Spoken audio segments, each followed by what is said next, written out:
Well, Keith Olbermann fans out there, you can relax. The Countdown host will be back on air Tuesday night after a 2-day suspension for making unapproved political contributions.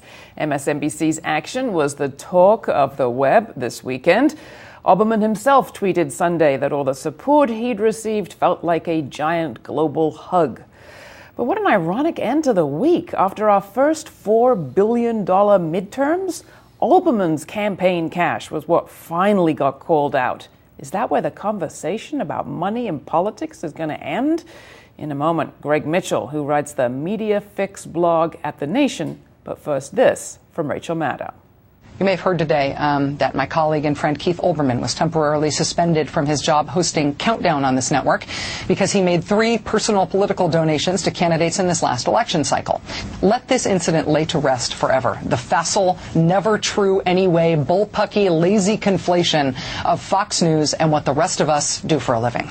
I know everybody likes to say, oh, that's cable news. It's all the same. Fox and MSNBC mirror images of each other. Let this lay that to rest forever. Hosts on Fox raise money on the air for Republican candidates. They endorse them explicitly. They use their Fox News profile to headline fundraisers. Heck, there are multiple people being paid by Fox News now to essentially run for office as Republican candidates. If you count not just their hosts, but their contributors, you are looking at a significant portion of the whole lineup of Republican presidential contenders for 2012. They can do that because there's no rule against that as Fox. They run as a political operation. We're not. Well, that was Rachel, obviously, Keith Olbermann's colleague at MSNBC, saying that this lays it to rest. There are rules at MSNBC against campaign contributions and virtually rules encouraging them or requiring them, it seems, at Fox. Does it lay all this to rest? Well, not really. I think the debate, at least on the journalism side, about the ethics of endorsing candidates, funding candidates, will continue. And I think one of the interesting things that's come out about just NBC and MSNBC is this whole question of, well, you're not supposed to donate, but if you get approval, you can. So that seems like a tremendous contradiction if you go and say, as we saw with Joe Scarborough and others at MSNBC who have donated to candidates but apparently got approval ahead of time. But her point about the false equivalency, or the false, what she calls the false equivalency between MSNBC and Fox, is that at least laid to rest?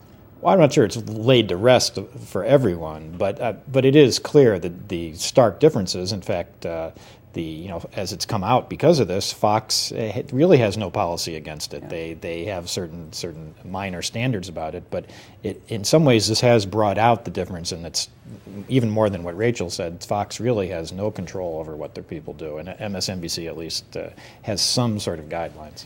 Now, the group FAIR, Fairness and Accuracy in Reporting, my former colleagues made a very good point, I thought, that while this conversation is happening about the hosts, there's a whole nother conversation that needs to be happening about the parent companies. We know about the giving habits of Rupert Murdoch, who owns Fox. He gave $1 million to the Governors Association, the Republican Governors Association. On GE's side, MSNBC's parent company, more than $2 million also given this election cycle, largely to beat back caps on corporate, any sort of rescinding of caps on corporate tax pay. Right, then you have the Comcast coming in and so forth. So, there doesn't seem to be much concern about the corporate parents' payments. And then the larger question of just the gross explosion this year in campaign financing across the board with outside groups and inside groups and so forth. So this was really perhaps if it's not corrected, a real turning point in American politics. I mean, it just struck me after a week in which people should have been reflecting, many of us were reflecting on campaign cash, the amount of money that was spent on this election, for us to end up calling out Keith Olbermann as the problem just seemed like the ultimate irony. Well, it was interesting to follow the protests online with Olbermann, where a lot of people didn't really battle so much they weren't so much concerned that he had been suspended, but that he wouldn't be brought back. And the concern was that because of the corporate parents, because of perhaps some changes coming at MSNBC, that he would not be brought back at all or would be fired, very shortly. So the petition drives and so forth was very much focused on bringing him back and not so much fighting what had actually happened. But are you comfortable with there being rules on those who are on camera, who are forming opinions in that formal kind of sense, versus no rules on the corporations that own the company? No, of course not. I mean, there should be, and it should be full disclosure, whatever the corporations are doing or individuals are doing, especially opinion people on TV. If it comes out. I think Olbermann was in a bit of a sensitive position because he had donated at the end. Question. But he had donated near the end of a campaign. He was still covering, he was interviewing some of the people. So it was kind of a perfect storm of bad timing. But certainly any rules should go for everyone in terms of that kind of disclosure. Yeah.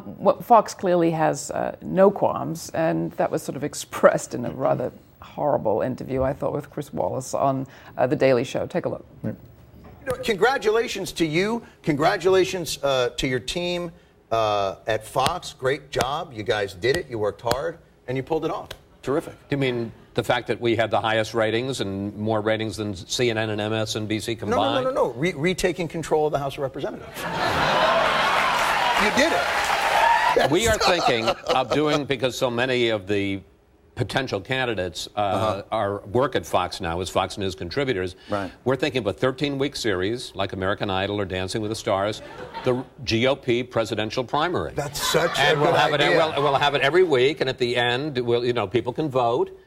I mean, talk about blurring the lines between the campaigning and the coverage. He just thinks it's funny. Yeah, well, they obviously have no standards there and no sense of embarrassment about the whole situation, and it's going to continue. They never have. I think anyone who expects that some kind of shaming, whether it's by Jon Stewart or even Jay Leno or someone like that, is not going to work with Fox. So you might as well just concentrate on the other media, the other ways to get messages out, and just anything like that is not going to work with Fox. Well, the other kind of ironic twist to the news today is the story coming from the New York Times about how all of the regaining of the House by Republicans may be good news for your magazine, The Nation magazine. And a rather snide interview, I thought, with Katrina vanden Heuvel, editor and publisher, making sure to mention that she was sipping champagne in the Nation office election night. Was she? Well, I wasn't there, so I can't say.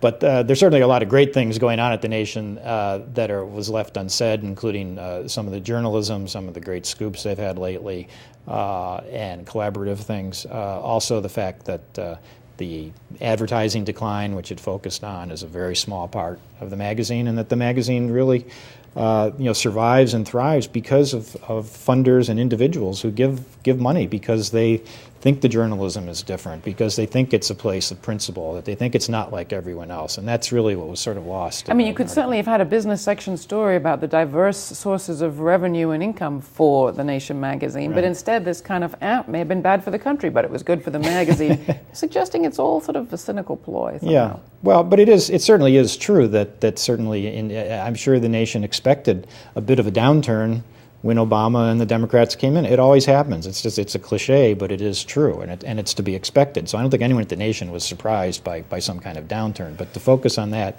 instead of some of the other things was quite unfair. Well, surprising or not, George W. Bush is out with a book. I don't know how many surprises you've found in it yet. Have you had a chance to look? I have not read the whole book. No, I've not. Well, we're getting a good sense of it already from the coverage.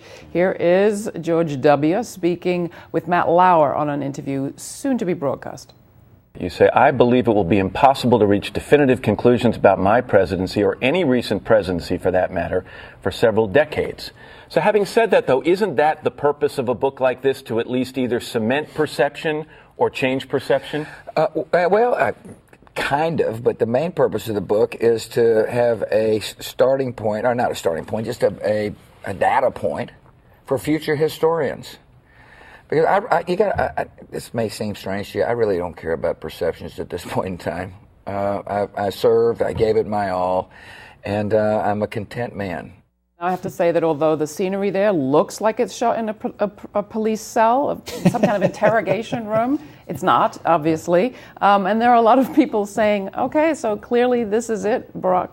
George W. Bush is going to be just let off. And in the era of Barack Obama, there's going to be no looking back and no holding grudges. Well, certainly in his case, it is much like we were talking about Fox, where he probably doesn't care about perceptions, like Fox doesn't really care about perception.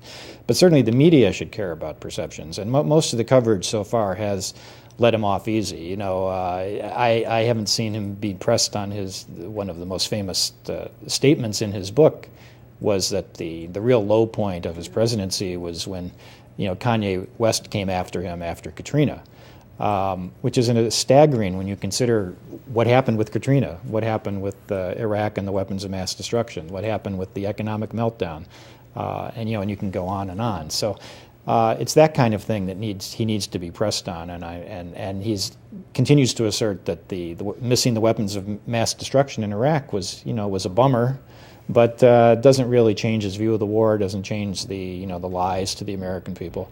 And of course the media was caught up in those lies too, so they should really hold his feet to the fire. Finally, when it comes to settling scores or putting facts out there, it looks as if Hollywood might be doing a better job than some journalists did covering Valerie Plame. The new movie Fair Game is about to come out. Right. You've been writing about it a lot. Worth seeing, is it?